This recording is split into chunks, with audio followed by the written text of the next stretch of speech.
They called me the help in my own house, not out loud, never out loud.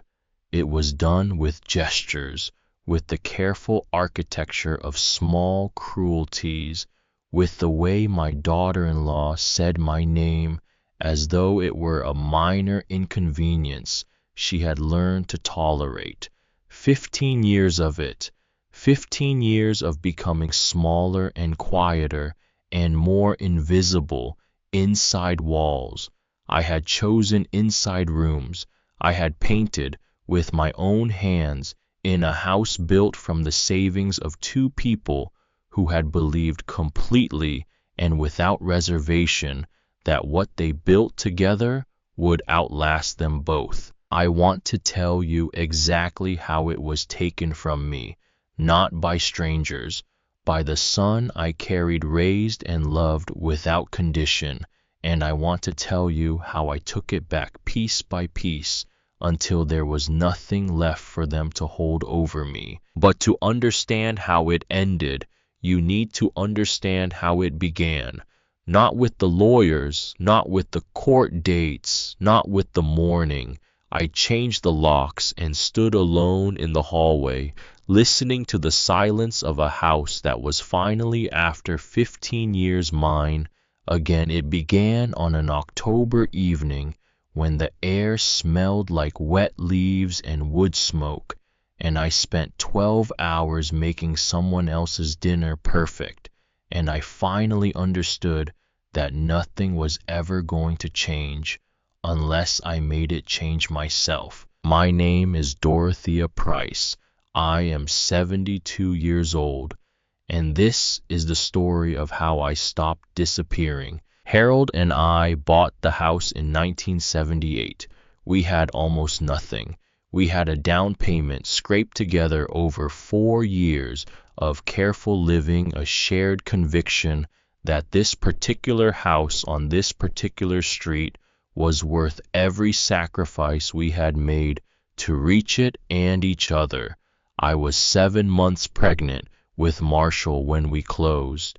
I remember standing in the empty living room with my hand on my stomach, looking at the bare walls and the old hardwood floors, and thinking that I had never felt so rich in my life. I painted every room myself during those last weeks of pregnancy before Marshall arrived.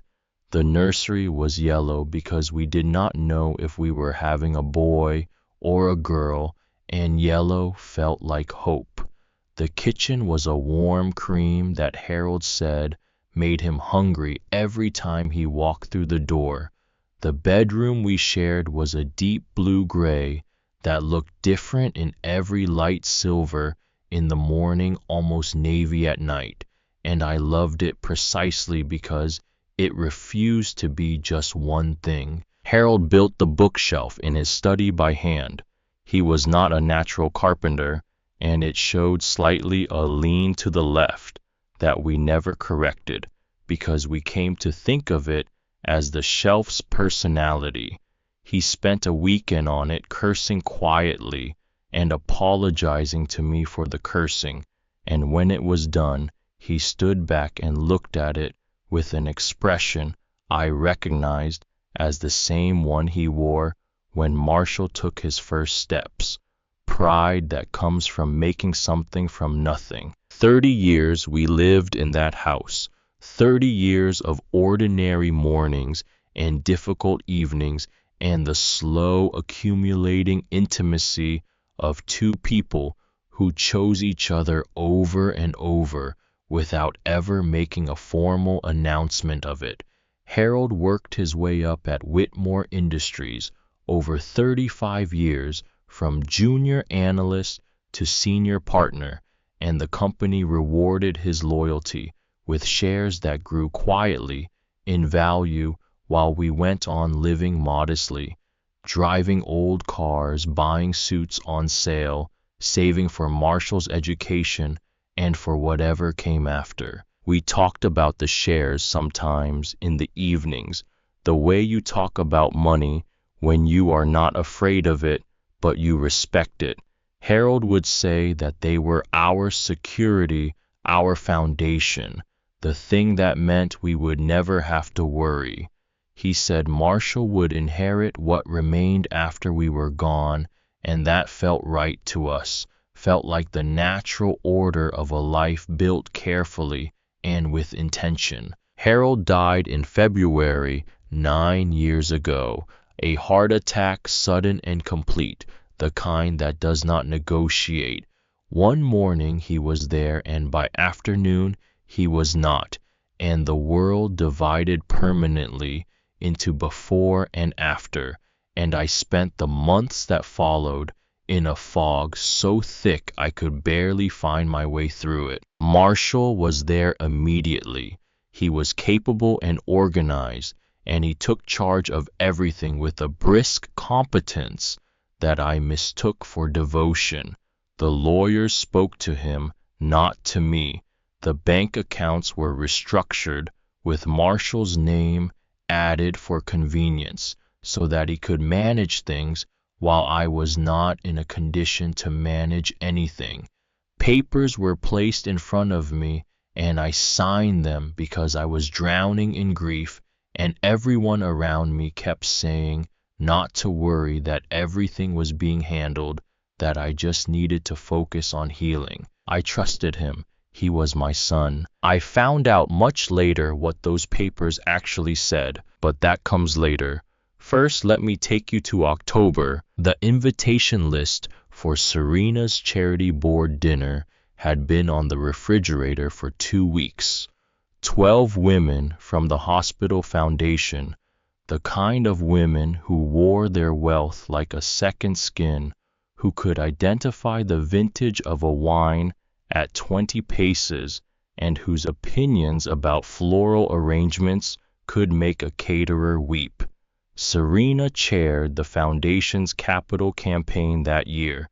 The dinner was, in her words, critically important. I had been up since 5 in the morning. I had polished the silver. I had ironed the linen napkins with a crease so precise it would have satisfied a military inspector. I had arranged flowers from the garden in the crystal vases that Harold's mother had given us as a wedding gift.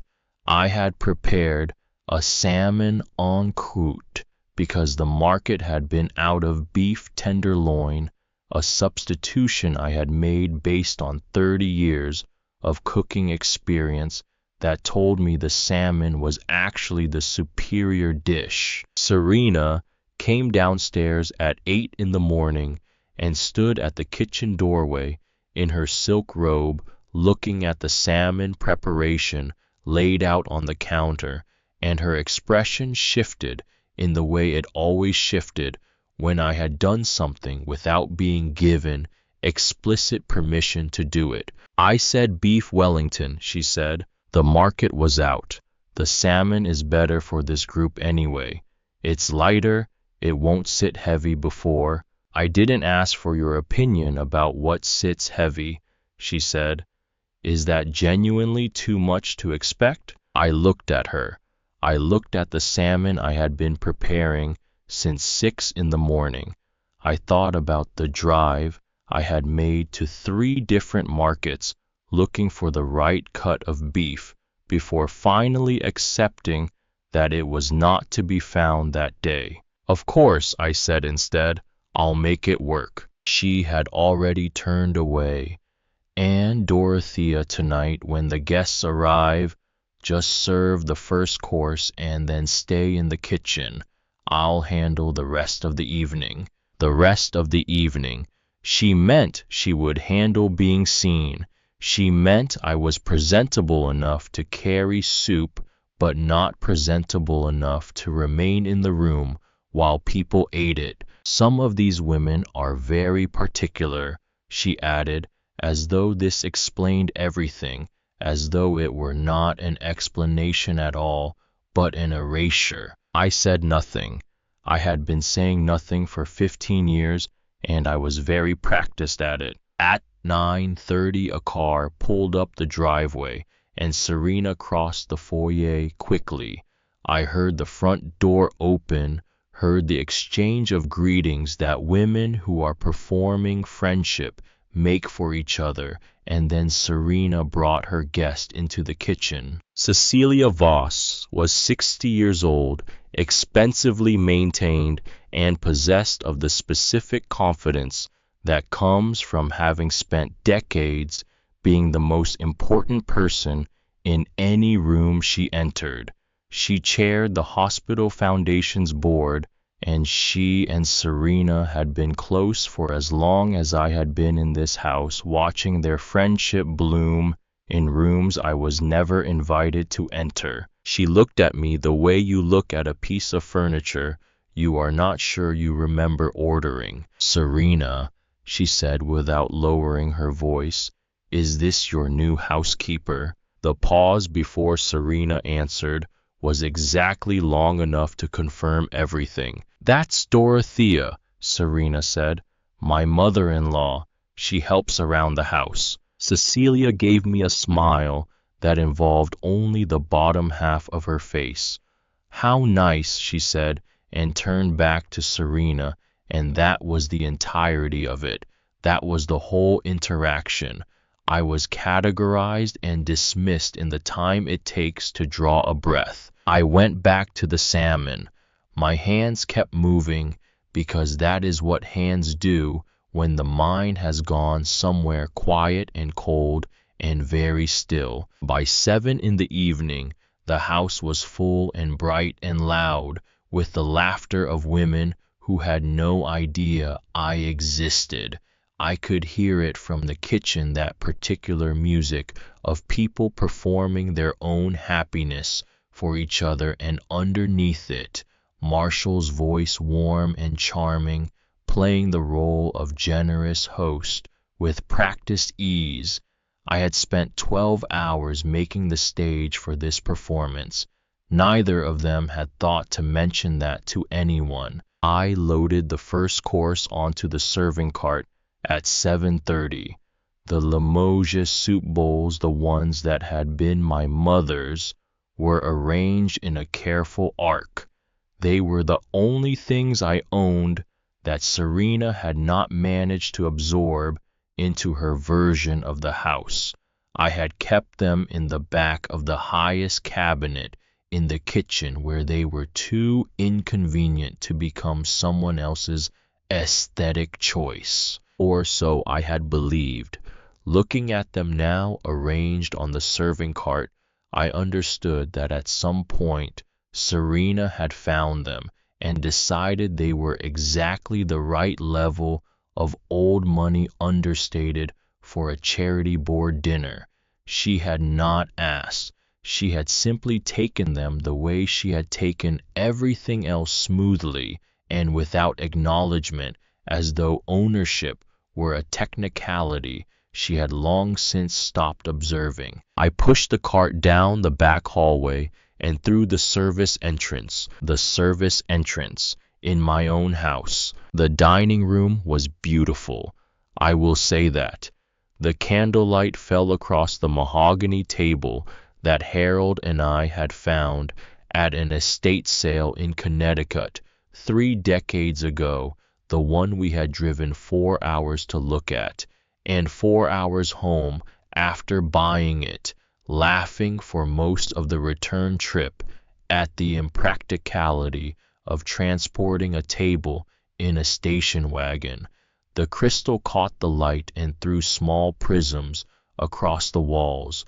The roses I had arranged that morning still held their shape perfectly. Serena sat at the head of the table, my seat once. She looked radiant in a way that took considerable effort and looked entirely effortless, and she was telling a story that had the whole table leaning slightly forward with attention, and I moved around the edges of the room with the soup bowls invisible as smoke. No one looked at me. No one said thank you. A woman with white hair and diamonds on every available surface was asking Serena how long they had lived in the house. 15 years, Serena said smoothly. Marshall inherited it from his father. Inherited. The word entered me somewhere below the ribs and stayed there. Harold and I scraped together the down payment over 4 years. We refinanced twice to put Marshall through school. I painted every room in this house while carrying that boy in my body. I planted the garden. I chose the doorknobs and the light fixtures and the wallpaper in the dining room where these women were now sitting. Harold built the bookshelf in his study himself, and it still leaned slightly to the left, and it was still there, and Marshall had not touched it because Marshall had not built it and did not understand what it meant. This was not an inheritance. This was our life, and she had just described it as a transfer of property. I kept moving. I kept my face arranged in the expression of polite neutrality that 15 years had made automatic. I was carrying the last bowl to the far end of the table when Cecilia Voss, without looking up from her conversation, raised 2 fingers in the small imperious gesture people use to summon servers in restaurants. The Chateau Neuf du Pape, she said to the air to my left, as though addressing the room rather than a person. Then she turned and looked at me, and something flickered in her eyes that was not unkindness exactly, but was the absence of kindness, the specific blankness of someone who has never had to consider whether the people serving their food have interior lives. The 2009 deer, not the 12 deer. Marshall was sitting 8 feet away. He heard it. I know he heard it because I watched the back of his neck for a reaction, and there was none. He was cutting his meat and discussing something with the woman beside him, and the moment did not exist for him in any way that required a response. Of course, I said. I went back to the kitchen. I set the wine glasses down. I stood at the sink with the water running and looked out the window at the garden I had planted and tended and lost track of in recent years because I no longer had the time, because there was always something else that needed to be done for them, always some task that took precedence over the things that had once made me feel like myself. My mother's Limoges soup bowl sat on the edge of the counter where I had set it down too hard. The sound when it cracked was small, a clean sound, precise like a sentence ending. I looked at it for a long time. For 15 years, I had told myself it was temporary. I had told myself that Marshall would remember who I was, that the grief of losing his father had changed him, and that some version of the boy who used to bring me wild flowers from the backyard would eventually reassemble itself from whatever he had become. I had told myself that Serena would soften, that time would blunt the edges of her contempt, that I would find my footing in this house that had ceased to be my house and become something I was permitted to occupy on sufferance. Standing there with the broken bowl, I finally stopped telling myself those things. This was not temporary. This was not grief.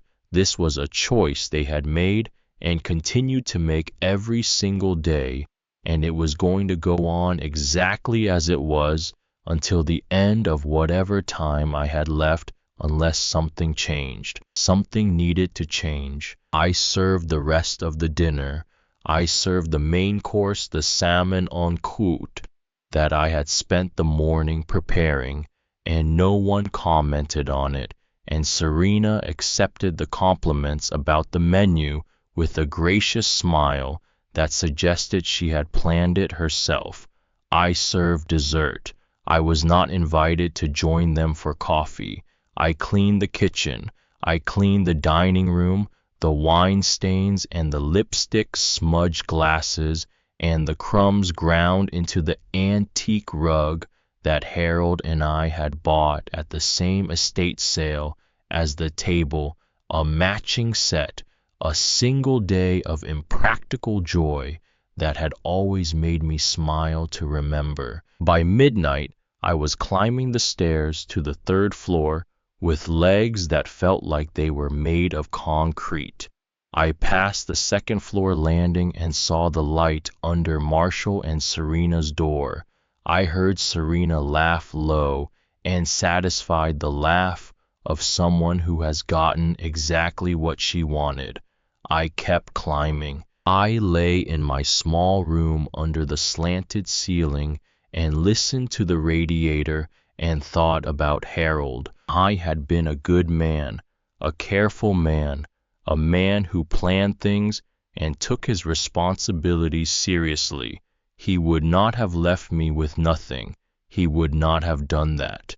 We had talked about our estate planning, the way we talked about everything important seriously and at length, and I knew what he had intended because he had told me more than once, in the straightforward way he had of speaking about things that mattered. I had intended to take care of me, so why in the years since his death had nothing felt like being taken care of? The lawyers had been vague when I tried to ask questions.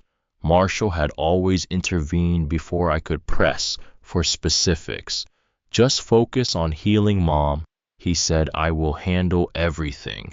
And I had let him because I was 63 years old and exhausted and broken open with grief, and because he was my son and I trusted him the way you trust the people who are supposed to be on your side. But lying there in that small, cold room, listening to the radiator clank and the house settle around me, I felt something that had been asleep for a very long time begin to wake up. Not the hot, explosive anger I had swallowed and suppressed for 15 years. Something else, something cold and quiet and precise. The kind of clarity that comes when you have been looking at something wrong for a long time and the angle suddenly shifts and you see it as it actually is. I had been played for 15 years, maybe longer, and I did not yet know how deep it went, but I was going to find out. The next morning, Serena found a coffee stain by the espresso machine that I was fairly certain did not exist. I had cleaned the kitchen until it was spotless the night before, the way I always did, the way I had done 1,000 times, without acknowledgement or thanks. I looked at the place she was pointing, and I did not see a stain. I'll take care of it, I said, but the automatic apology did not come. I felt it waiting at the back of my throat, and I let it wait there. She looked at me for a moment with something new in her expression, a small uncertainty, a hairline fracture in the absolute confidence with which she had always addressed me. The almond milk is gone, she said. I know. Another pause. You know I need it for my smoothie. The organic brand you use is not available at the convenience store. The regular market does not open until noon. The corner of her mouth pressed into a thin line. She picked up her bag and her car keys, and she left for her tennis lesson without another word, and I stood in the kitchen listening to her car back out of the driveway and felt the silence close around me like something I had been holding my breath for. 2 days later, on a Tuesday afternoon, I was folding laundry in the third-floor hallway. Serena's silk blouses, each one requiring particular handling that the dry cleaner apparently could not be trusted to provide. Marshall's dress shirts, expensive and exacting. My hands moved through the familiar routine, and my mind was somewhere else entirely. My phone rang, an unfamiliar number. I almost did not answer, but something made me pick up, some instinct I could not have named if you had asked me. Mrs. Price, a man's voice, professional measured. Dorothea Price. Yes, this is Owen Bassett from Whitmore and Associates. I have been attempting to reach you for several weeks, but the number we had on file appears to have been disconnected. I knew immediately why that was. Marshall had switched me to a cheaper phone plan the previous year. He had said it would save money. He had handled the transition himself, and my new number had not found its way back to many people. I apologize for the difficulty in reaching you, Owen Bassett said. I am calling regarding your husband's estate, specifically his holdings in Whitmore Industries. There have been some significant developments in the probate process, and I believe you and I need to speak in person. The folded shirt in my hands went still. My son handles all of that, I said carefully. Marshall Price, he manages the estate. A pause, not a confused pause, a careful one. Mrs. Price, Owen Bassett said, I think it is important that we meet privately. Would you be available tomorrow afternoon? And I would ask that you not mention this call to anyone before we speak. Why? I asked. Another pause, this one longer. Let's just say there are some irregularities in how your late husband's estate has been managed. Irregularities I believe you should understand fully before discussing them with your son. I sat down on the floor of the hallway, right there among the laundry, without planning to. The pile of carefully folded shirts slid sideways, and I did not try to stop them. What kind of irregularities?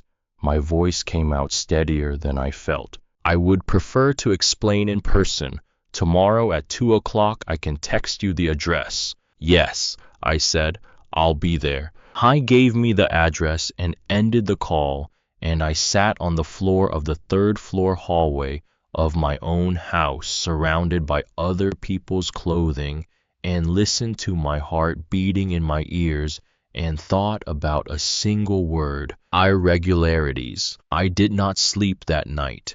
I lay in the dark and let my mind move carefully through the years of things I had accepted without questioning the speed with which everything had been reorganized after Harold died, the vagueness of the lawyers when I had tried to ask about specifics, Marshall's patient and repeated reassurances that there was nothing for me to worry about. I had taken those reassurances at face value because I was drowning and he was my son, and it had been easier to be held up than to try to swim on my own. But what if the reassurances had not been comfort? What if they had been management? At 2 a.m, I made a decision. I went downstairs. Harold's study was Marshall's office now.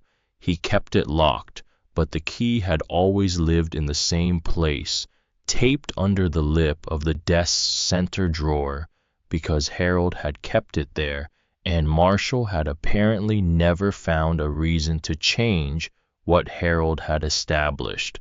I knew about the key because Harold had shown me years ago in that easy way he had of sharing the small, practical details of his life with me, as though there were no part of it he thought I should not know. The filing cabinet, Marshall's neat handwriting on each folder tab, Whitmore Industries quarterly reports, Whitmore Industries board minutes, Whitmore Industries stock certificates. I opened the stock certificate folder. The first certificate was for 50,000 shares, Marshall Price's name printed clearly in the space where the owner's name belonged.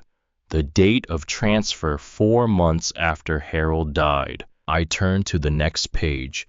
Marshall Price, another transfer 6 months after the first, and the next, and the next. Page after page after page, all of them bearing Marshall's name, all of them dated within the first 2 years after Harold's death, all of them representing pieces of the company Harold had spent his life building a stake in. I went through the entire folder. I turned every page. I looked for my name in every document. It was not there. I was sitting in Marshall's desk chair with the folder in my hands when I heard him. "What are you doing?" Ha was in the doorway, backlit by the hall light. His voice was not sleepy. It was cold in the specific way of someone who has been awake and listening. "I couldn't sleep," I said. "I was looking. Those are my files. They were your father's files." I stood up, papers scattering across the floor between us. "Marshall, I got a phone call today. A lawyer. He said there were irregularities in how your father's estate was handled." Something moved across his face. It was too brief to identify clearly, but it was not nothing. "What lawyer?" "Owen Bassett from Whitmore and Associates." A longer pause. "What did he want?" "He wants to meet with me. Tomorrow. He said there are irregularities." I gestured at the papers on the floor. "Marshall, your name is on all of these. Every single certificate. There is nothing here with my name on it. Your father owned a significant stake in that company.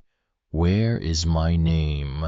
"There are no documents with your name on them," he said, with a directness that stopped my breath. "Dad left his shares to me, to keep the company in family hands. He knew I would take care of you. Harold left me nothing." He did not flinch. "The trust has provisions for your care. That's why you're here. That's why Serena and I have been supporting you." I looked at my son. I looked at the stranger wearing my son's face in the room that used to belong to my husband. "I have a meeting tomorrow at 2, I said quietly. "Cancel it." "No." He studied me for a moment, reassessing something. Then he said, "These people prey on grieving women, Mom. They tell you what you want to hear, and then they take whatever's left of your savings. I'm trying to protect you." "Then come with me," I said. "If you have nothing to worry about, come to the meeting. Help me understand what's going on." A long silence. "I have a conference call at 2, he said finally. "Then I'll go alone." He stared at me across the scattered papers, across 15 years of deference and silence and swallowed questions, and something shifted between us that I did not think would ever fully shift back. "Fine," he said. "Go, but don't come to me when they try to take what little you have left." I walked out and I stood alone in Harold's study among the stock certificates that bore my son's name and not mine, and I thought, what have you done? I did not go back to bed. I sat in that room until the light changed and the house began its early morning sounds. Serena's alarm, the shower, her footsteps heading for the kitchen, and the smoothie I was supposed to have almond milk ready for. I heard her call my name and I did not move. Let her get her own almond milk. The thought arrived fully formed and startling. I had not chosen it. It had simply come like something that had been waiting a long time for permission. I sat with it for a moment. Then I went upstairs to my small room and I stood in front of the mirror and I looked at myself. Gray hair escaping its bun, lines carved deep around my mouth, dark circles under my eyes that had been there so long I had stopped seeing them. I looked tired, I looked old, but there was something in my eyes that had not been there yesterday, something that had surfaced overnight from wherever it had been buried, and I recognized it the way you recognize a face from a long ago photograph. That was me, still there, after everything. I took out my good dress, the navy one I had bought 5 years ago for a funeral, and never worn again. I put on the pearl earrings that had been my mother's, the ones Serena had somehow never borrowed.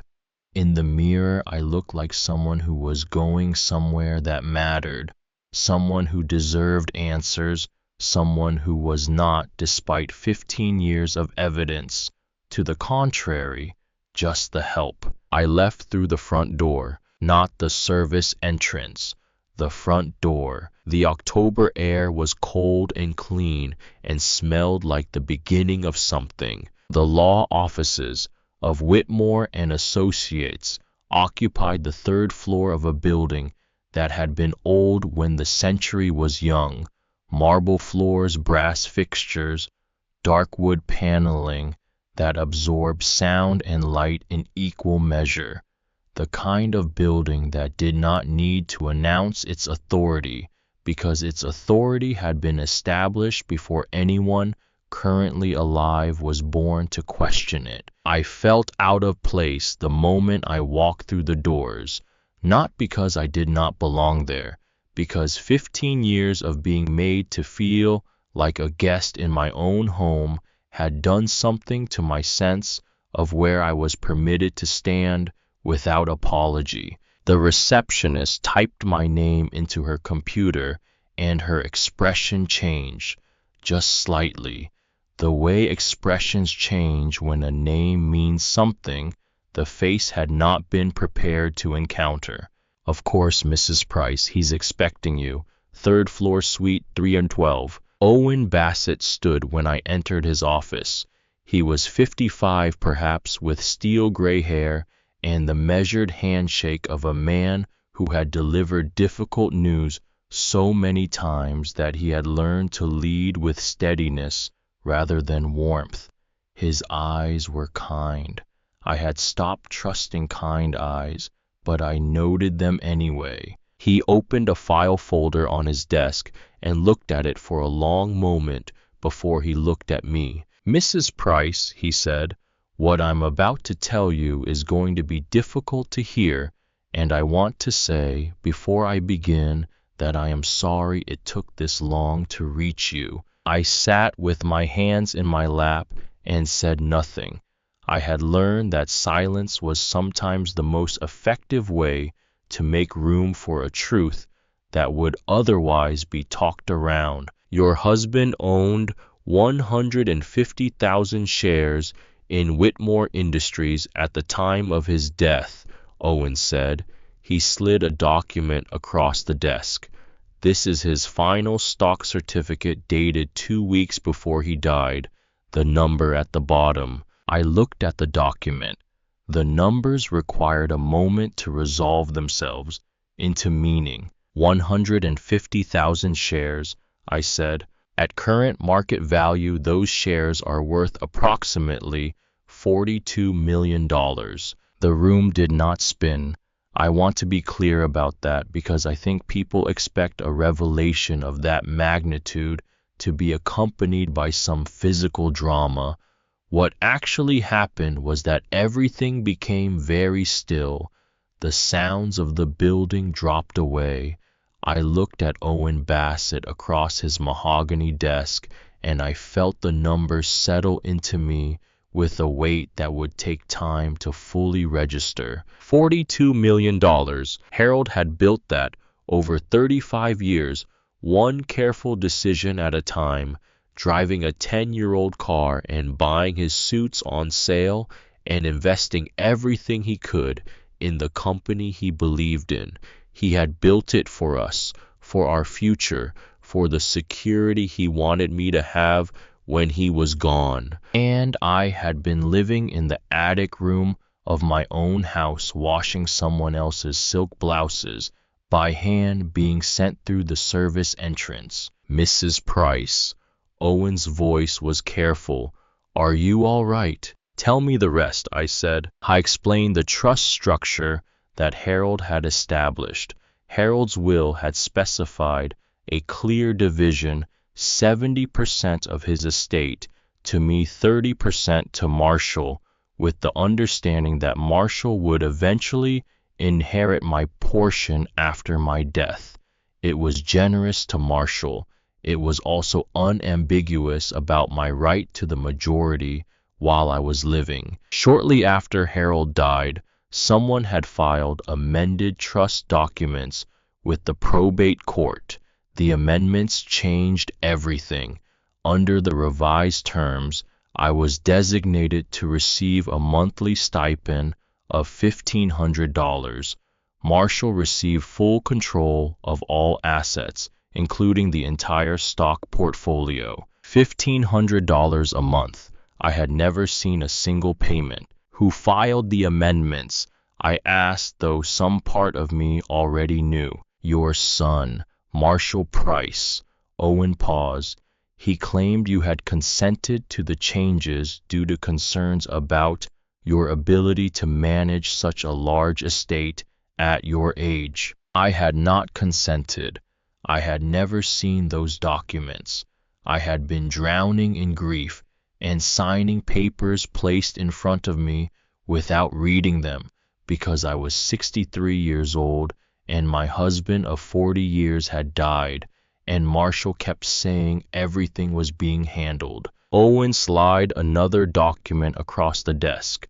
This is the signature on the amended trust documents. I looked at it. The signature was almost mine. The loops were wrong. The angle of the letters was slightly off. Practice, but not perfected. The work of someone who had studied my handwriting carefully, but had not quite absorbed the small unconscious particularities that make a signature impossible to replicate exactly. That is not my signature, I said. No, Owen said. I didn't think it was. He set the document aside. Mrs. Price, I need to be direct with you. What I believe happened is that your son committed fraud. He forged your signature on legal documents, filed them with a court that was backlogged and understaffed, and did not scrutinize them closely enough, and has been operating as the sole controller of your estate for the past 9 years. He has been using shares that legally belong to you to vote on corporate matters and collect dividends. The word fraud sat between us on the desk like a physical object. My Marshall, the boy who used to fall asleep watching baseball in my lap, the boy who cried in my arms for an hour the first time a girl broke his heart, the boy I had been so certain would grow up to be good. What happens now? I asked. My voice was steady. I was surprised by how steady it was. That depends entirely on you, Owen said.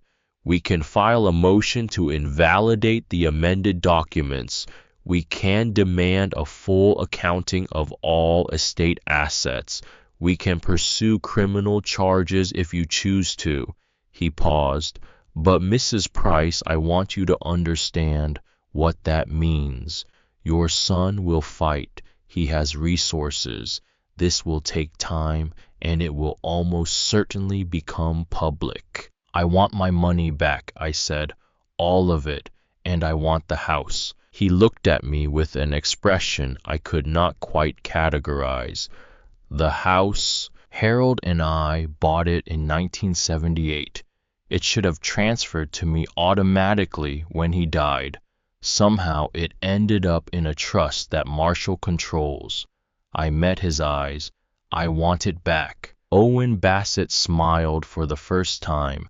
It was a slow smile, the kind that means something. Mrs. Price, he said, I think we are going to work very well together. I took the subway home. I sat by the window and watched the city move past in the late afternoon light and thought about Harold, not about the money, not about what had been taken, about Harold himself, about the 35 years he had gone to that office and done the work and made the decisions that had quietly, steadily built something real. He had done it for us.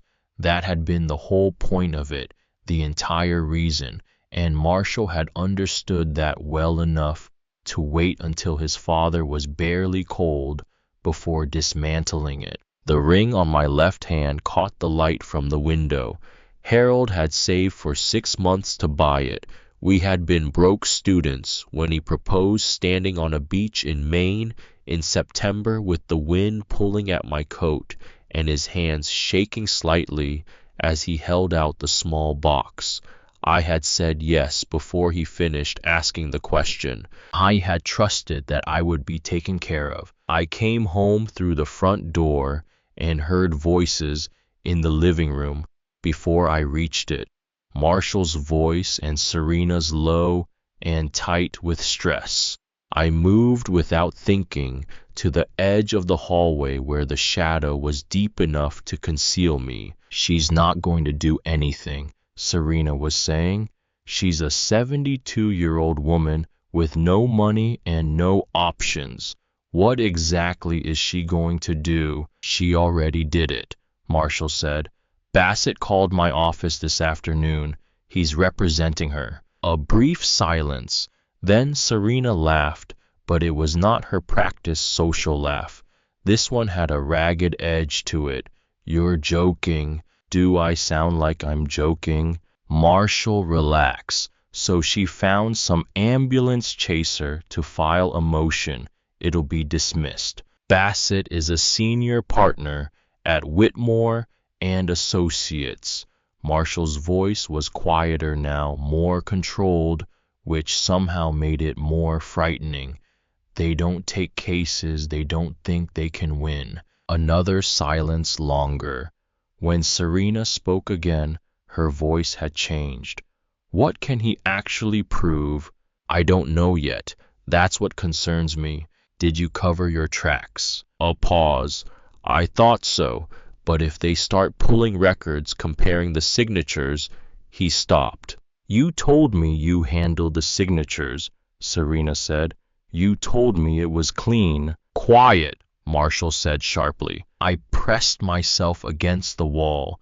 My heart was beating so hard I was certain they would hear it. We need to offer her something, Serena said. A settlement, whatever it takes to make this go away quietly. With what everything is tied up, if I start moving shares, people will ask questions. Then offer her the house. Let her have it free and clear. She already owns the house, Marshall said. Or she should. That's probably what Bassett is arguing. A beat of silence. Then Serena said something that made the blood slow in my veins.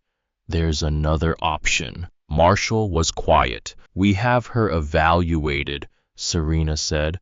Petition for a competency hearing. If we can get the right doctor to sign off, a judge will appoint you as her legal guardian. You maintain control of everything. She cannot sign contracts, cannot direct litigation, cannot do any of this. A long pause. Can we actually make that case? She's 72. She lives alone. She's been isolated for years. Marshall, she went through your private files in the middle of the night. That's not rational behavior. She might be sharp enough to make it difficult. Then we find someone who knows how to make a sharp person look confused, Serena said. It's done all the time. I had heard enough. I walked back to the front door, opened it, and closed it again with a deliberate sound. I'm home, I called, and my voice only shook a little. Marshall appeared in the hallway wearing the face of someone performing normalcy. Mom, how was your afternoon? I looked at him, at the man who had stood in his father's study 8 hours ago and told me with complete calm that my name was not on any of the documents because his father had left everything to him, at the man who had just on the other side of a wall discussed finding a doctor willing to testify that I was incompetent. Fine, I said, just fine. Dinner was tense in the way of a room full of things that cannot be said. Serena had ordered Thai food, which she knew I did not like, and they ate at the formal dining room table while I poured wine. I would not be invited to sit down and drink, and the three of us performed the familiar choreography of a family that had long since stopped being one. Marshall waited until I was refilling his glass.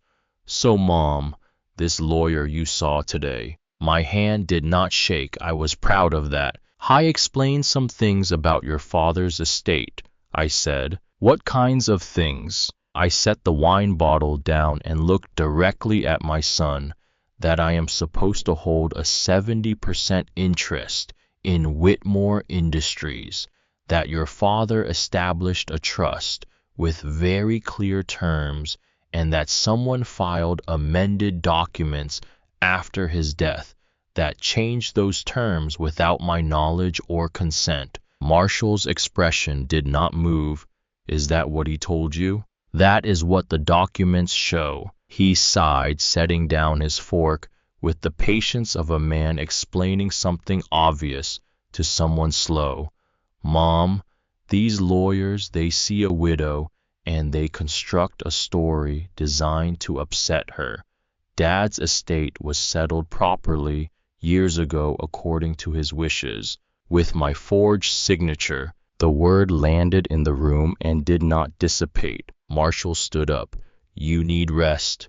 You're not thinking clearly." For the first time in 15 years, I said, "I am thinking with complete clarity." What followed was the kind of conversation that cannot be walked back from. I said things I had been swallowing for 15 years, and they came out in a voice I barely recognized, steady and cold and precise. I told him what had been taken. I told him what it had cost me to live in this house as something less than its owner, less than a person who mattered, less than the woman his father had built his life beside. Marshall's face went through several things: anger and defensiveness, and something that looked briefly like guilt before it hardened back into anger. "That money was mine," he said. "Dad built that company, and I am the one who has been managing his legacy by waiting for me to die." The room went very quiet. He grabbed his car keys. "We're leaving. But understand something, Mom. You will not win this. I have lawyers and documentation and everything I need to show that you consented to every arrangement. You will spend whatever you have left fighting a battle you cannot win." "Then why are you afraid?" I said. He looked at me for a long moment. Then he and Serena took their bags and walked out, and the front door closed, and I stood in the dining room alone for the first time in 15 years. The tears came eventually. A long time coming, 15 years of them, and they were not quiet or dignified. I let them go because there was no one left to perform composure for. When they finally stopped, I felt hollowed out and clean and very, very awake. I did not sleep that night either. I moved through the house in the dark, not with grief, but with intention, touching things as I went to confirm they were still real, still mine. The kitchen table where Marshall had done his homework for 18 years, the living room where we had opened Christmas presents in a sprawl of wrapping paper and laughter, the study where Harold and I had talked about our future in the easy, unguarded way of two people who had no secrets from each other. At 3 in the morning, I went into the master bedroom. It smelled like Serena's perfume. Her clothes covered every surface. Her shoes lined the closet. Her bottles covered the dresser that Harold and I had bought at the same Connecticut estate sale as the table. I began pulling things off the hangers, slowly at first, then faster, filling my arms and dropping everything into the hallway. Dress after dress, suit after suit, the careful, expensive wardrobe of a woman who had spent 15 years dressing in the master bedroom of someone else's house without ever acknowledging whose house it was. By dawn, I had cleared both their rooms. Everything was piled at the front door. I called a locksmith at 7 in the morning. By 9 o'clock, every lock in the house had been changed. Owen Bassett called at 9:15. Mrs. Price, I just received a rather angry call from your son's attorney. I asked them to leave last night, and this morning I changed the locks. A pause. You've escalated the situation significantly. Good, I said. I'm finished with quiet. I heard something in the silence that might have been a lawyer suppressing something unprofessional. They will attempt to regain access through the courts. It will take time, but they will try. In the meantime, document everything. Photograph the house as it stands right now.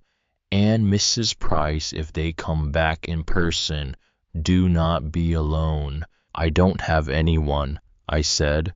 The words came out before I could decide whether to say them, and the truth of them hit me in a way that the $42 million had not.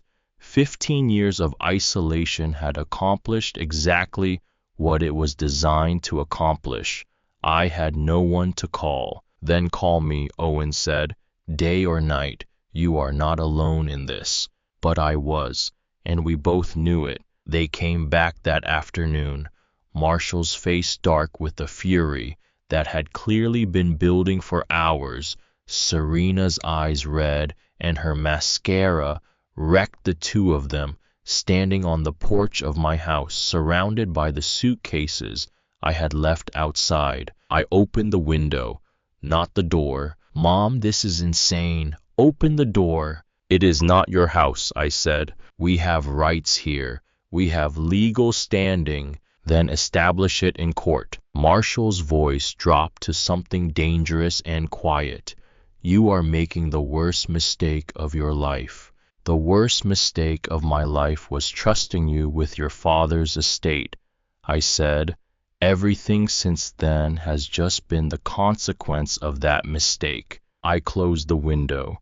I watched through the glass as they loaded their bags into the car and drove away, and I stood in my house, and for the first time since Harold died, I took a breath that went all the way to the bottom of my lungs. The competency petition arrived by courier on the third morning. I stood in the front hallway and read it through twice. The language was clinical and impersonal, and in several places genuinely chilling. Subject demonstrates difficulty managing household tasks without supervision. Subject exhibits paranoid ideation regarding family members. Subject has demonstrated poor judgment, evidenced by retaining legal counsel based on unverified allegations. Every line was a distortion of something real. My difficulty managing the household tasks had come from doing all of them alone while they lived like guests at a resort. My isolation had been deliberately engineered, Marshall routing my calls and telling my friends I was not up for visitors until they stopped trying. My supposed paranoid ideation was the accurate conclusion I had reached after sitting on the floor of my husband's study, surrounded by stock certificates bearing my son's name instead of mine, turned inside out like this, presented in clean procedural language. It sounded like a portrait of a confused old woman unraveling at the edges. I called Owen. They're trying to have me declared incompetent, I said. Yes. Marshall's legal team filed an emergency petition yesterday afternoon. They've requested a hearing before Judge Raymond Holt. A pause that carried weight. Holt has a reputation in family court for taking the adult child's side in disputes with elderly parents. He tends to interpret protective intervention charitably. And they win, not if we are prepared. I'm scheduling you for an independent psychological evaluation today, if at all possible. The hearing is in 5 days. 5 days to prove I was not losing my mind. 5 days before a judge who was already inclined to believe I was. There's something else, Owen said. I received a call this morning from a woman named Cecilia Voss. The name landed with a cold precision. She said she will testify at the hearing, Owen continued. She intends to provide observations about your behavior at social events over the past several years. Confusion, forgetfulness, apparent disorientation. I sat down at the kitchen table. Cecilia Voss, who had called me dear in my own dining room, while my son sat 8 feet away and said nothing. Serena had been thorough. I would give her that. Dr. Constance Morrow's office was in Cambridge, on a street lined with elm trees that had started to turn. She was 60 years old with direct eyes and the manner of someone who had spent decades listening to people tell her the things they were most afraid to say out loud.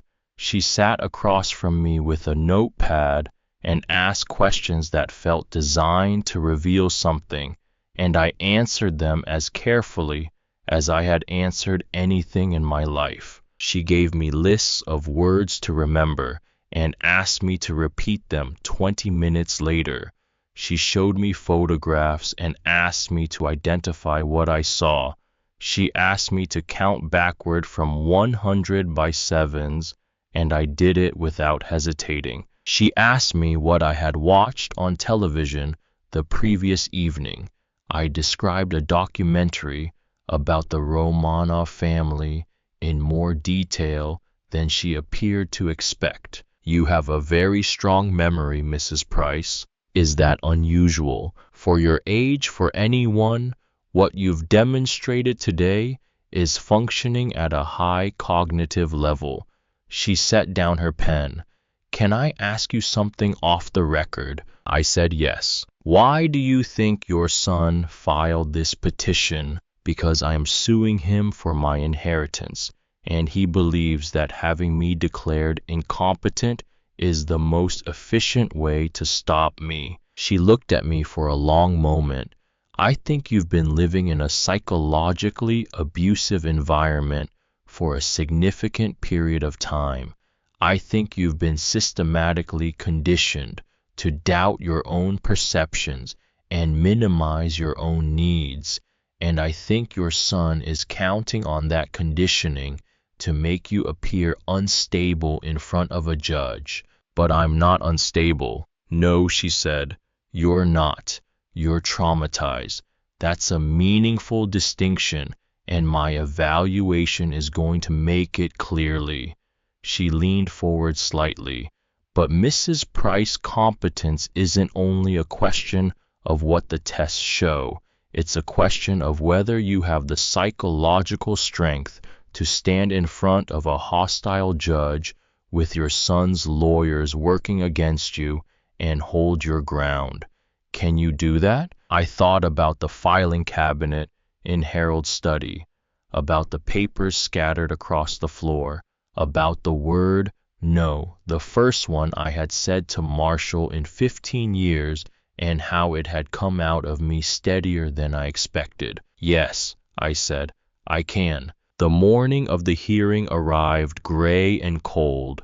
Owen met me at the courthouse entrance with the calm of a man who had prepared for this, who had anticipated every argument they would make and built a structure that could bear the weight of it. Remember, he said, as we walked through security, you are the person in that room who knows the truth. Don't let them make you forget that. The courtroom was smaller than I had imagined.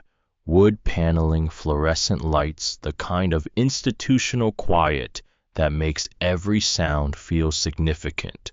Marshall was already at the plaintiff's table with 3 attorneys in expensive suits, and when I walked in, he did not look at me. Serena sat in the gallery wearing black, her face composed into careful neutrality, and I noticed that she had not brought Cecilia Voss with her. Judge Raymond Holt entered, 65 years old, silver-haired, reading glasses on a chain. He surveyed the room with the expression of a man who had seen every possible variation of human disappointment and had long since stopped being surprised by any of it. Marshall's lead attorney, a man named Graydon, presented their case with the polished fluency of someone who had made this argument many times before in many forms. Mrs. Price showed signs of cognitive decline. Mrs. Price had become convinced without basis that her son had mismanaged her late husband's estate. Mrs. Price had taken erratic and hostile action against her own family, locking them from their home and refusing rational discussion. Holt listened. His expression gave nothing away. Owen stood and said concisely and without drama that his client had not experienced cognitive decline, that she had been the victim of systematic fraud on a significant scale, that the only person in the room with cause to fear an investigation was Marshall Price, and that the petition before the court was not an act of filial concern, but an attempt by an accused party to silence his accuser by having her declared legally incompetent. He opened his briefcase and placed a folder on the table. "I have documentation here, Your Honor, establishing that Marshall Price forged his mother's signature on amended trust documents, illegally transferred $42 million in stock holdings into his own name, and has been drawing from her estate for 9 years without her knowledge or consent." The room fractured. Marshall's face went several colors in rapid succession. Graydon was on his feet with objections. Holt brought his gavel down once hard, and the noise stopped. He looked at the folder. He looked at Owen. He looked at Graydon. "Mr. Graydon," he said slowly, "were you aware of these allegations when you filed this petition?" "Your Honor, these are fabrications designed to—" "Were you aware?" Graydon's jaw tightened. "We were aware Mrs. Price had made certain accusations. We believe they are symptomatic of the cognitive deterioration we have described, and the evidence of this deterioration. We have an affidavit from Mr. Price himself, documenting years of concerning behavior, and statements from Mrs. Price's daughter-in-law and from members of their social circle." I was on my feet before I had decided to stand. "What household staff?" My voice was steady, and it was loud enough that every head in the room turned. Holt looked at me over his reading glasses. "There is no household staff, Your Honor," I said.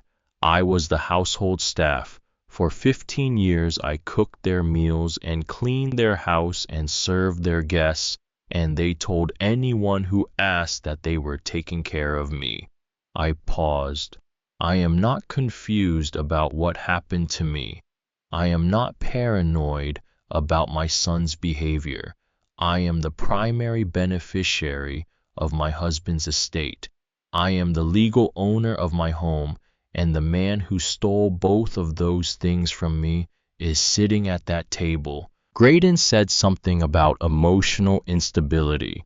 I did not look at him. Holt was quiet for a long moment. Then he looked at Owen.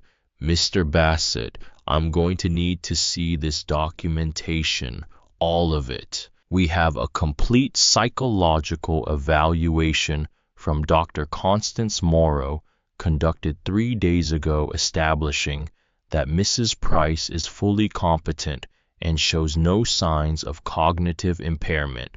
We have the original trust documents, the forged amendments, and a side-by-side signature analysis. Owen paused.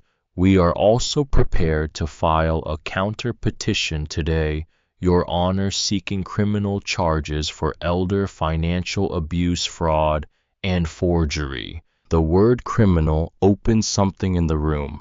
Holt removed his reading glasses. The petition for guardianship is denied, he said. Mrs. Price retains full authority over her person and her property. He turned to Marshall's table, and something in his expression had shifted, some warmth replaced by something harder. Mr. Price, you are ordered to provide a complete accounting of all estate assets, trust distributions, and financial transactions related to your late father's holdings within 30 days. Failure to comply will be treated as contempt. He reached for his gavel. I am also issuing a restraining order. You are not to contact your mother or approach within 500 feet of her residence. Pending the outcome of the investigation, the court is hereby ordering. Marshall's mouth opened and closed. Graydon was speaking rapidly in his ear. Mr. Price, Holt said, I asked whether you understood. Yes, Marshall said. His voice was barely audible. Yes, Your Honor. The gavel came down. I stood in that courtroom while the room emptied around me, and Owen turned to me with something that was almost a smile, and I felt not triumph, but something quieter and more durable, the specific solidity of a person standing on ground that is finally actually theirs. Outside, the photographers were waiting.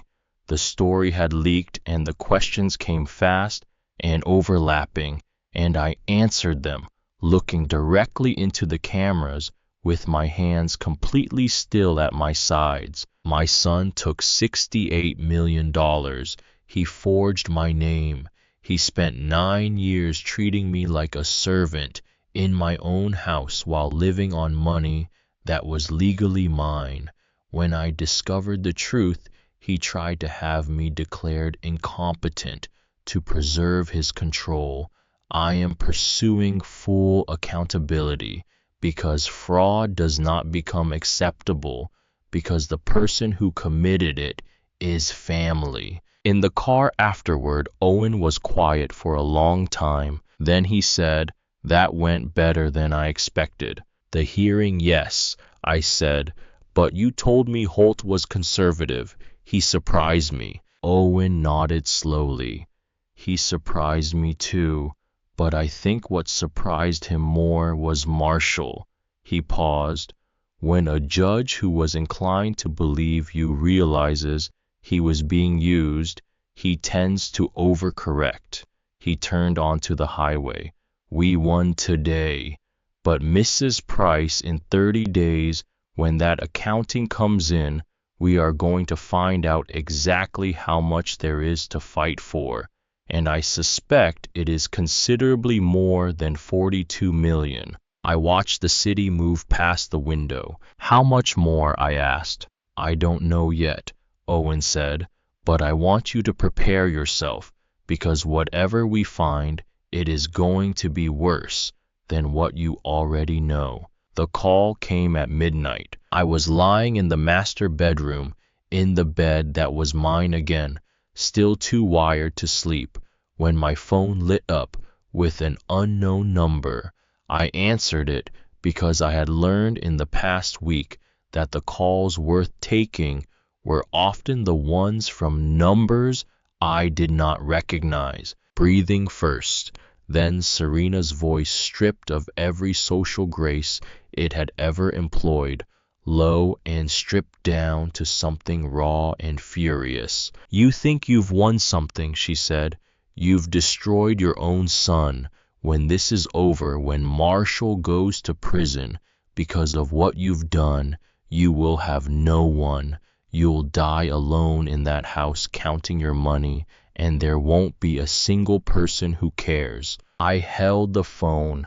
I thought about all the dinners, about all the years of service entrance and silk blouses and almond milk and good slacks that apparently weren't good enough to be seen in. If I'm no one, I said, why are you calling me at midnight? Silence. Don't contact me again, I said and ended the call. My hands were shaking when I set the phone down, but it was not the shaking of fear. It was adrenaline, the specific electric charge of a person who has just for the second time in their life discovered what they are actually capable of. The 30 days ahead of me were not going to be quiet. Owen had told me that. Marshall would push back on every front, and the accounting that came in would reveal things I was not yet prepared to know, and the media would have opinions about all of it, and some of those opinions would call me vindictive and unforgiving and worse. But lying there in the dark in my house in my bed, with Serena's threat still fading from the air around me, I thought about Harold, about what he had built and why he had built it, about the 35 years he had gone to that office and done the work and brought it home to us in the form of security and future. I had not built it for Marshall to spend on a beach house in the Hamptons. I had built it for me. And in 30 days, when the accounting arrived and Owen called me with news that was going to require me to sit down, I was going to be ready for whatever it said. On day 5 of living alone in the house, I woke before sunrise and lay still in the dark listening to it breathe around me. A house has sounds when it is yours and sounds when it is not, and I was only beginning to relearn the difference. Every creak of settling wood, every groan of the old pipes, every particular silence between gusts of November wind had belonged to me once, and then had been taken and was now being returned incrementally in the way that things taken slowly can only be given back slowly. I was patient. I had learned patience the hard way, and now I was finding that the skill transferred. Owen called at 8 that morning with the accounting. I need you to sit down, he said, which was how I knew it was worse than 42 million. I was already sitting at the kitchen table with coffee, looking at the overgrown garden through the window. Harold had helped me plant that garden the spring after we moved in a Saturday in April when Marshall was still an infant in a carrier strapped to my chest, and now the beds were crowded with things that had seeded themselves without permission and choked out what I had originally chosen. I had not had time to tend it in years. There had always been something more urgent, something more immediately demanded. Tell me, I said. The stock holdings were only the beginning. Harold's estate, fully inventoried, had totaled $68 million. Beyond the Whitmore Industries shares, there had been real estate investments, municipal bonds, treasury notes, and a $3 million life insurance policy that had been designated to pay out directly to me. In the 9 years since Harold died, Marshall had moved through approximately 43 million of it. The details came in waves, each one larger than the last. A vacation property in the Hamptons in Marshall's name, multiple vehicles, Serena's expenditures on clothing, travel, and renovation running into the hundreds of thousands, private school tuition for a nephew I had not known existed, the child of a friend Marshall had apparently decided deserved his mother's money more than his mother did. And then the offshore transfers. 47 of them spread across 12 years, moving money in amounts calculated to avoid triggering automatic scrutiny flowing into accounts in the Cayman Islands and Switzerland. Combined, they totaled just under $20 million. Can we recover it? I asked. Owen was quiet for a moment, in the way of someone measuring what hope is responsible to offer. Some, perhaps half.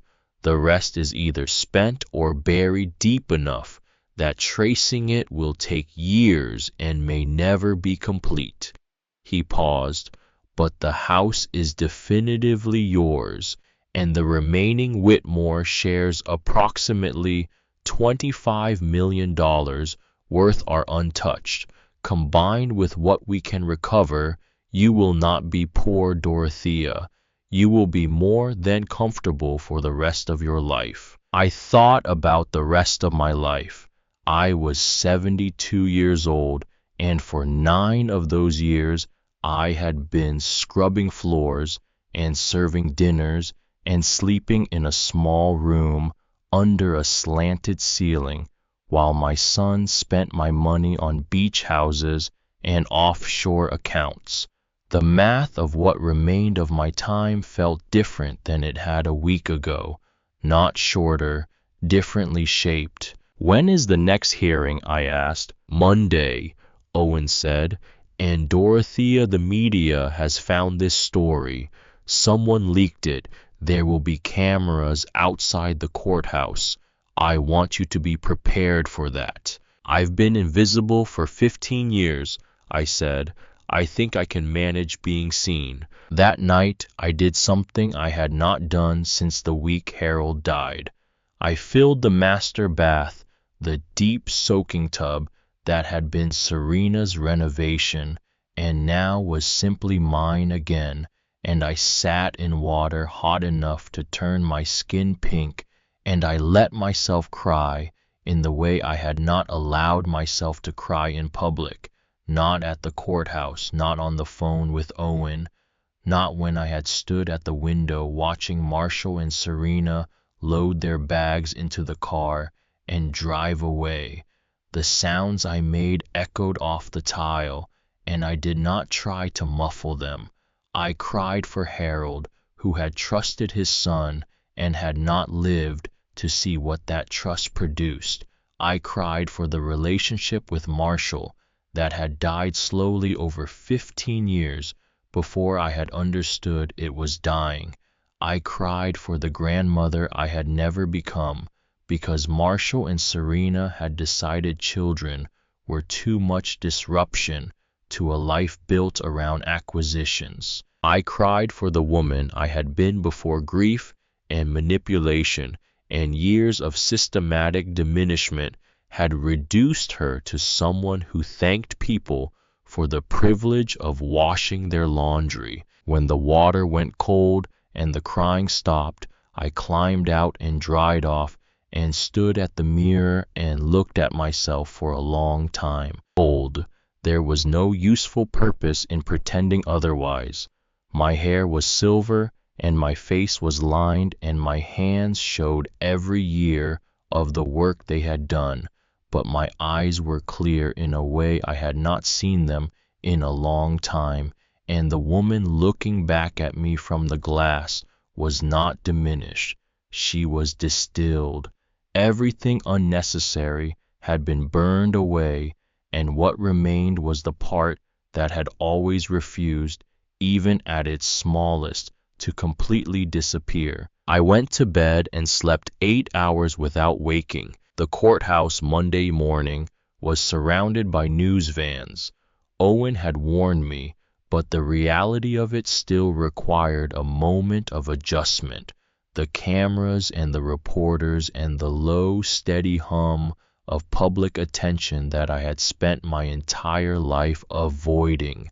I walked through it looking straight ahead and feeling strangely less exposed than I had felt at Serena's dinner party, carrying soup through a room full of women who looked through me. At least here they could see me. At least here I existed. The courtroom was packed.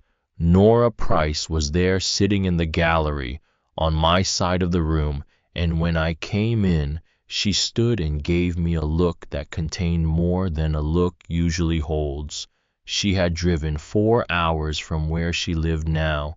She had called me 3 times in the preceding week, and each conversation had given me something I had not realized. I was missing the perspective of someone who had known Harold, who had known Marshall before all of this, who could confirm for me that my memory of our family as it had once been was not an invention of grief. Marshall arrived with 2 attorneys instead of 3. He looked like a man who had not slept in a week, which I suspected was accurate. His suit was pressed, but his eyes were not, and he sat at the plaintiff's table with his shoulders arranged into a posture of confidence that cost him visible effort to maintain. Serena was not there. I noticed it immediately and said nothing about it. Her absence told me something about her read of the situation, about what she had concluded in the days since the last hearing. Serena had always been precise about where to position herself in relation to outcomes. She would not be present for one she had calculated would go badly. Judge Holt entered, and the room rose and sat. He looked at the packed gallery without expression, then opened the financial accounting Marshall's legal team had submitted 2 days before the deadline. He read in silence for what felt like a very long time. Then he looked up. Mr. Graydon, the $3 million life insurance policy. Where is it? Graydon stood. Applied to estate taxes and legal fees, Your Honor. Estate taxes on a trust structure do not work that way. Try again. A pause. Graydon glanced at Marshall. I would need to consult with my client before providing further detail. Your client is present, Holt said. Mr. Price, the insurance money. Marshall stood slowly. Something had changed in him since the last hearing. Some layer of performance had worn through, and what showed underneath was a man who was very tired of carrying something very heavy. Some of it covered estate administration costs. The rest was invested in accounts bearing your name or your mother's. Mine. So you took $3 million designated for your mother and invested it for yourself. I was managing her assets without her knowledge or her consent. Holt's voice was not raised. It was worse than raised. It was very quiet and very certain. That is not asset management, Mr. Price. That is conversion. He turned several pages of the accounting. And these offshore transfers, 47 transactions across 12 years, totaling approximately $20 million. Explain them. Graydon started to speak. Holt stopped him with one raised finger, still looking at Marshall. Your client, he said. Marshall was quiet for a long moment. In the gallery, Nora had her hands pressed flat on her thighs. Owen beside me was completely still.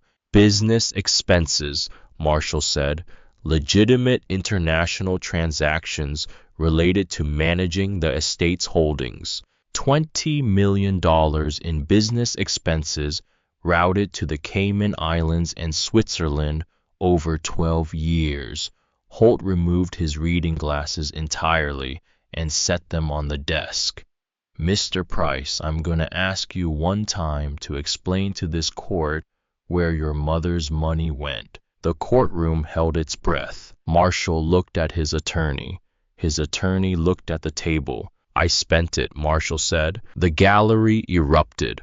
Holt's gavel came down twice, and the noise reduced to a charged, pressurized silence. You spent it, Holt repeated, on living expenses, on the house renovations, on Serena. He stopped. He looked like a man watching a structure he built collapse in slow motion, knowing it was too late to do anything but watch.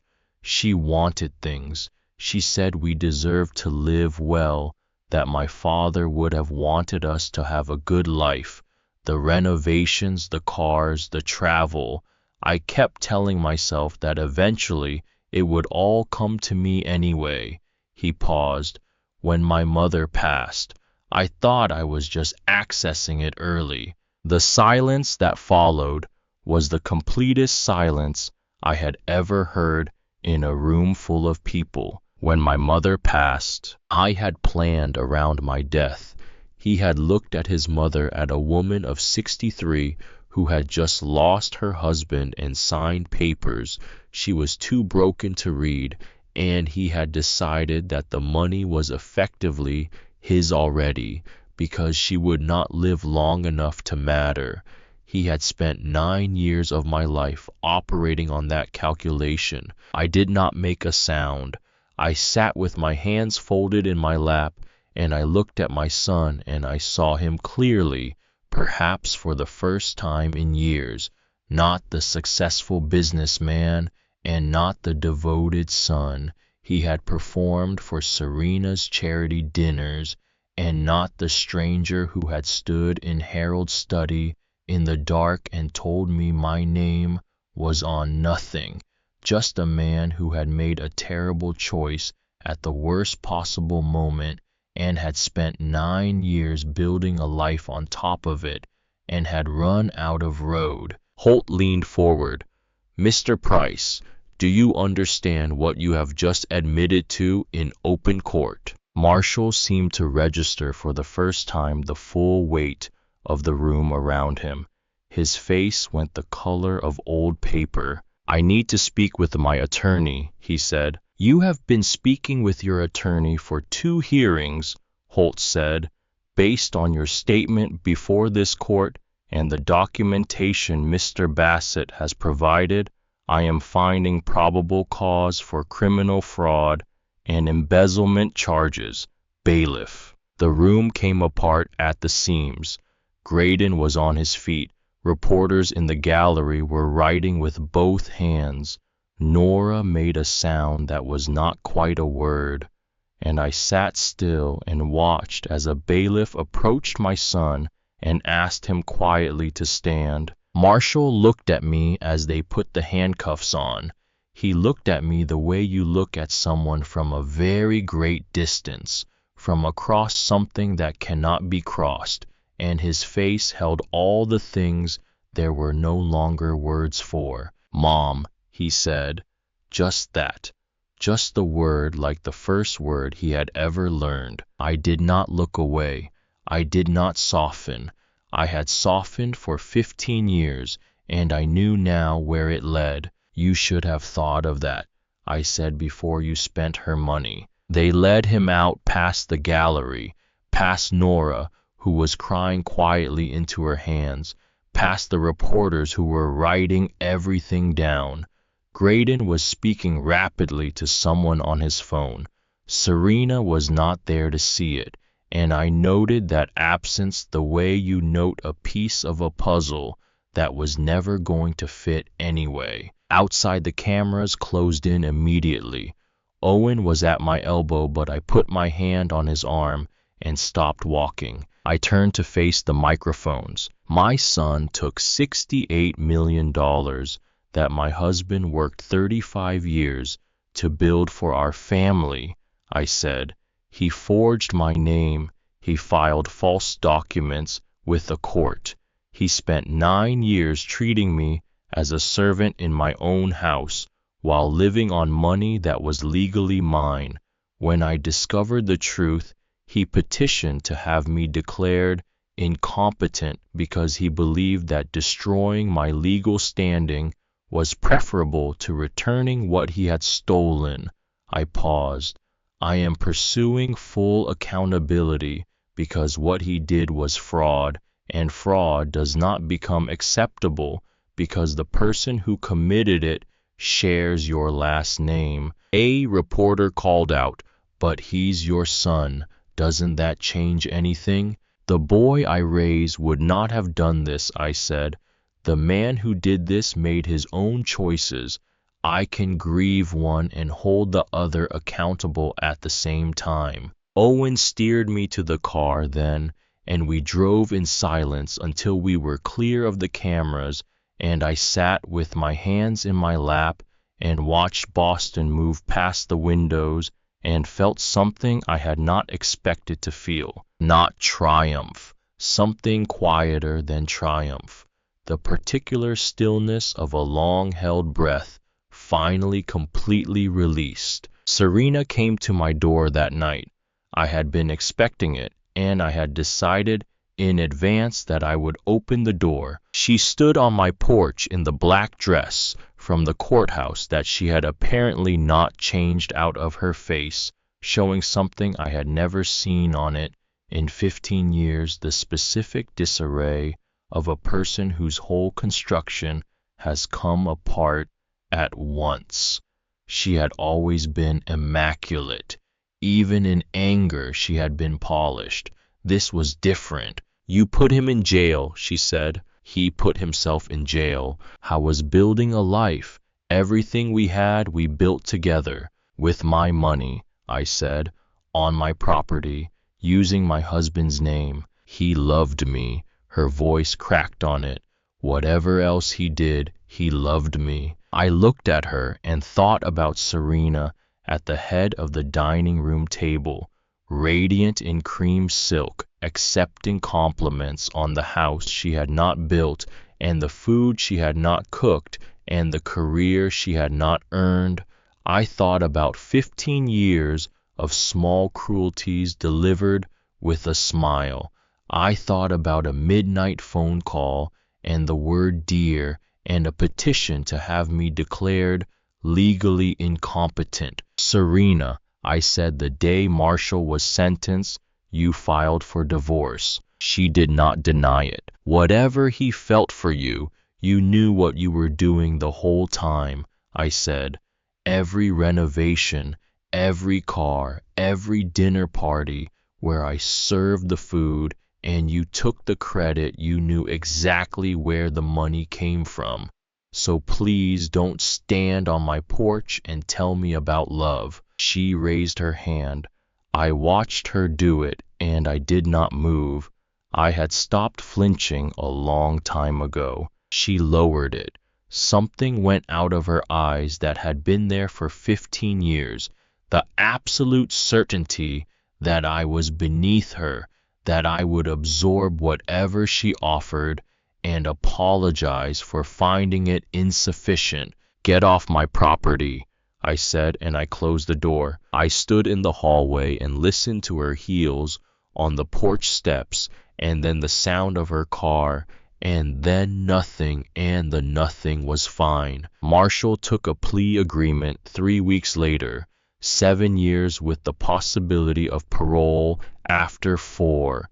The headline in the Globe read, "Son admits to defrauding elderly mother of decades-long inheritance." I read it once and set the newspaper on the kitchen table and made myself a second cup of coffee and sat in the morning light and felt primarily tired. The letter came 10 days after that. Marshall's handwriting on the envelope forwarded through his attorney. I sat with it unopened for a long time before I finally tore the seal. He wrote for 2 pages, and the handwriting got unsteadier as it went. He did not ask for forgiveness. He was explicit about that, repeated it as though he knew I needed to hear it more than once. He said he knew when it had started, the exact moment after Harold died, when he had understood that he could take everything and had decided that taking it was justified. He said once it started, it had been easy to continue, and he was not offering that as an excuse, but as a confession of how a person becomes someone they would not have recognized 10 years earlier. Serena filed the day I was sentenced, he wrote. I am not telling you this for sympathy. I am telling you because you were right about her. She loved what I could provide. I loved her more than I loved you, and I chose her over you every single time it came to a choice, and that is the thing I cannot forgive in myself. Not the money, not the fraud. The fact that I looked at my mother and decided she was less important than my wife's opinion of our kitchen renovation. He signed it, Marshall, not Love Marshall, just Marshall, which was somehow more honest than any declaration of feeling would have been. I read it 3 times. Then I folded it carefully and put it in the back of the drawer in my nightstand behind a photograph of Harold and me on our honeymoon, young and broke and completely certain of each other. I did not respond, not because I had nothing to say, but because I needed time to understand what I actually felt, and that understanding was going to take longer than a letter. That night I cooked dinner, not out of obligation, not for an audience, not because someone's schedule required it. I roasted a chicken with root vegetables and made mashed potatoes from scratch, and set the table with the good china, and lit 2 candles, and poured a glass of wine from a bottle Harold had been saving for a particular occasion that never arrived, and I sat alone in the dining room where I had served 100 of Serena's dinners, and I ate slowly and tasted everything. It should have felt lonely. What it felt like was reclamation. Nora called that weekend. She had been calling every few days, and each call was different from the one before, as we found our way back to a relationship that Marshall had methodically dismantled over years of small interventions. She told me she had told her daughters about their grandmother, the real version, not the story Marshall had maintained. Her older daughter, who was 9, wanted to know if I would teach her to paint. I said I would try, though I was not much of a painter myself. 3 weeks after the sentencing, a woman appeared at my door on a gray Tuesday morning. She was perhaps my age, with silver hair pulled back in a ponytail and a sweater that had seen considerable use, and she was smiling in the way of someone who is not sure of their welcome but has decided to show up anyway. Agatha Lennox, from the book club. I had not seen her in 16 years. I saw you on the news, she said, and I thought you might need a friend. I started crying before she finished the sentence. She stepped inside and put her arms around me, and I cried into her shoulder without trying to explain or apologize or manage it, and she held on without saying anything, which was exactly right. We sat in the living room for 3 hours that morning. I told her everything. She listened without interrupting, her hand on mine, and when I finished, she was quiet for a long moment. "What are you going to do now?" she asked. "I don't know," I said. "For 15 years I had no choices. Now I have too many and I can't seem to move." "Then start small," Agatha said. "What did you used to love before Harold died, before all of this? What made you feel like yourself?" I had to actually think about it, which told me something about how long it had been. "I used to paint," I said finally. "Watercolors. I was never good at it, but I loved it." She stood up and held out her hand. "Come on, get your coat." We spent the afternoon in an art supply store that smelled like possibility, and I bought brushes and paper and paint in colors that had no practical application, and no one was going to tell me I did not need. Agatha brought me back to the book club the following Thursday. Walking into that coffee shop felt like stepping through a gap in time. The same mismatched chairs, the same smell of dark roast and cinnamon, the same low hum of women talking about things that mattered to them. Some faces I recognized, some were new. Phyllis Drummond, who had been in the club since before I joined, stood up when she saw me and crossed the room and put both arms around me, and the rest of the women followed, and no one mentioned the trial or the newspapers or anything about Marshall, and I understood that I had been missed in a way that 15 years of isolation had made it impossible for me to know. Owen called 6 months later with the final recovery numbers, 32 million free and clear, with more potentially retrievable from the offshore accounts as proceedings continued.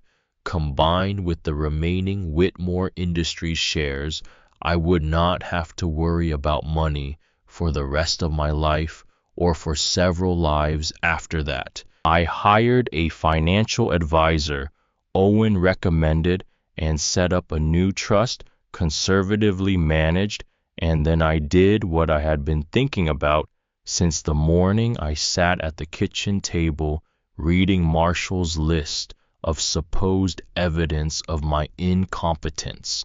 I established a fund in Harold's name, providing free legal representation and advocacy services to elderly people experiencing financial exploitation by family members. Because I had been able to afford Owen Bassett, most people could not. The first year, the fund helped 43 people. By the end of the third year, it was more than 200. I did not publicize my involvement. That was not the point. I attended my first Whitmore Industries board meeting on a Thursday in March. I sat at the long conference table in the seat that had been Harold's for 35 years, and I felt his presence in the room the way you feel the presence of someone deeply known, not as grief, but as continuity. The CEO welcomed me with the polished warmth of a man managing expectations. I told him I had reviewed the quarterly reports and had questions about supplier practices and the employee profit-sharing program that had been cut 3 times in 5 years, while executive compensation increased. Several men exchanged looks. One of them, older than the rest, laughed. "Harold always said you were the smart one," he said. Looks like he was right. The meeting was different after that. 2 years after the hearing, I sold the house. It was not a quick decision or a simple one. That house held 40 years of things that mattered, built up in layers like sediment, and I spent several weeks walking through it, trying to understand which parts of it were mine and which parts had been contaminated by what happened there. The answer finally was that the house itself was not the problem. The problem was that every room held 2 versions of itself simultaneously, the version from before and the version from after, and I was tired of living in the overlap. I found a condo downtown with large windows and no history, high ceilings light from 3 directions a building that had no opinion about who I had been or who I was supposed to become. I painted the walls myself in colors chosen for no reason other than that I liked them. I hung my own watercolors on every available surface. The paintings I had been making for 2 years now, in Agatha's kitchen and in the garden and in the art class at the community center, where I had met, among others, a widower named Wendell Fisk, who was 78 years old and painted as badly as I did, and thought this was entirely beside the point. Wendell had lost his wife 5 years earlier. He was gentle and unhurried and asked questions about me that assumed I had a self-worth asking about, which after 15 years of invisibility was a form of attention I had almost forgotten how to receive. He asked me to coffee. I almost said no. I was 76 years old, with silver hair and a son in prison, and enough history to fill several lifetimes, and I could not think of a single reason why any of that should be a barrier to sitting across a table from a kind man and seeing what happened. We went to the Vietnamese restaurant Agatha had taken me to on the afternoon she brought me back to the world. We talked for 3 hours. He did not mention the trial, did not ask about Marshall, did not treat me as a story he had read somewhere and wanted to understand. He asked what I was reading. He asked which of my watercolors I was most proud of. He asked what I wanted to do with the next part of my life, as though the next part of my life were an open question rather than a diminishing one. I told him I wanted to keep painting. I wanted to keep working with the foundation. I wanted to travel somewhere. Harold and I had always meant to go and never had. I wanted to learn whether the garden at the condo building could be coaxed into producing anything, and if not, I wanted to find out what could be coaxed instead. Wendell listened to all of it with the particular quality of attention that means a person is actually hearing you. I would like to see you again, he said when the check came. So would I said. 5 years after Marshall's arrest, on an ordinary Tuesday morning in March, my doorbell rang. I opened the door and he was standing on the small landing outside my condo, older than I remembered, thinner, with lines in his face that prison and something else had put there. He was out on parole. I had been notified. I had known this moment was coming, and I had not decided in advance what I was going to do when it arrived. He looked at me for a long time without speaking. Then he said, "I know I'm not supposed to initiate contact. I know you didn't ask for this, but I needed to say this in person. I needed you to hear it from me directly, not in a letter." "Say it," I said. "I'm sorry. I know I've said it before. I know it doesn't repair anything, but I need you to understand that I see it now, all of it, not just what I took, but what it cost you. Your dignity, your sense of yourself, the years you spent becoming invisible in your own home." He paused. "And I need you to know that the foundation, the work you've done, the people it's helped, that's the best thing that came from any part of my life.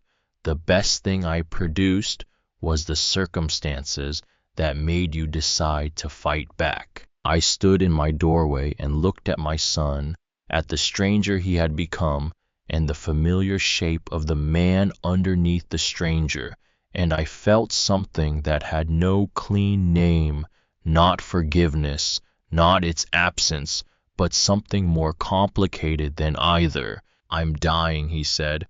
"Pancreatic cancer. 6 months, maybe less." He tried to smile, and it did not quite arrive. "Karma, right." "Marshall," I said. "I'm not here for anything," he said quickly. "I have hospice care. I have what I need. I just needed to look you in the eye." He took a breath. "I love you, Mom. I know I showed it in the worst possible way for a very long time, but I love you." He turned and walked to the elevator at the end of the hallway. I stood in the doorway and watched him go, and the feeling in my chest was enormous and had no simple outlet, and I let it be what it was without trying to resolve it into something cleaner. I did not go to him in hospice. I wanted to. Part of me wanted very much to go to sit beside him, to say whatever could still be said before it was too late. But forgiveness is not something you owe a person because they are dying. Forgiveness is something that arrives when it arrives, if it arrives, and I was not going to perform it because the calendar demanded it. Marshall died on a Wednesday in June. The hospice called me. He had been alone at the end. I sat with that information for a long time. Then I called Wendell, and he came over, and we sat on the small balcony of my condo and watched the evening settle over the city and did not say very much because there was not very much to say, that the quiet could not hold better. The next morning I painted. Not Marshall, not the house, not any of the grief or the anger or the 15 years of invisible labor that had preceded everything else. I painted the sunrise I could see from the balcony, the particular way the light came up over the buildings to the east, pink shading into gold and then into a clear pale blue that seemed to hold more possibility than a single morning could reasonably contain. It was the best thing I had ever made. Agatha said so. Wendell said so. I said so myself, looking at it afterward, and felt no impulse to qualify the claim. Now, at 79, I sit in my condo on Thursday mornings with coffee and the particular pleasure of a life that belongs to me. Wendell is here most days. Nora calls every week. The book club is reading something none of us expected to like, and all of us do. The foundation has helped more than 300 people. I am still learning to paint, which is to say, I am still learning, which is to say, I am not done. I think about Marshall sometimes, about who he was when he was small and who he became, and the distance between those two people, which is a distance I have stopped trying to measure because the measurement does not produce anything useful. I think about Harold more, and with more warmth and with fewer of the complicated feelings that shadowed the early years after his death. He was a good man who trusted the wrong person with the wrong thing. He could not have known. I have made my peace with that. Here is what I know now that I did not know at 63, standing in a fog of grief and signing papers I did not read. Your family does not get a pass for destroying you simply because they share your history. Love is not demonstrated by endurance, and the most courageous thing a person can do sometimes is to look at what has been taken and decide that the taking is not the end of the story. I stayed invisible for 15 years, and then I stopped. And every morning I wake up in my own space, make my own coffee, look at my own paintings on my own walls, and think about what I want to do with the hours ahead of me is a victory of a kind that no court and no accounting and no amount of recovered money could have given me on its own. Not a victory over Marshall, over the woman I had been, the one who had believed for far too long that invisible was all she deserved to be. Wendell comes in from the kitchen with his own coffee and sits beside me, and we look out at the city together. Two people who survived their own separate losses and found unexpectedly that surviving left room for something more. What are you thinking about? He asks. Harold, I say, and how far I've come from where he left me. Wendell is quiet for a moment. Then he says he would have liked to see this. Yes, I say, he would have. We sit together as the morning opens up ahead of us, and in the space where so much anger once lived, I feel something that I have learned not to question or qualify or hold too tightly for fear of losing it, something that has taken years to grow in soil that was not always hospitable, something small and sturdy and entirely mine. It is enough. After everything, it is more than enough. It is everything.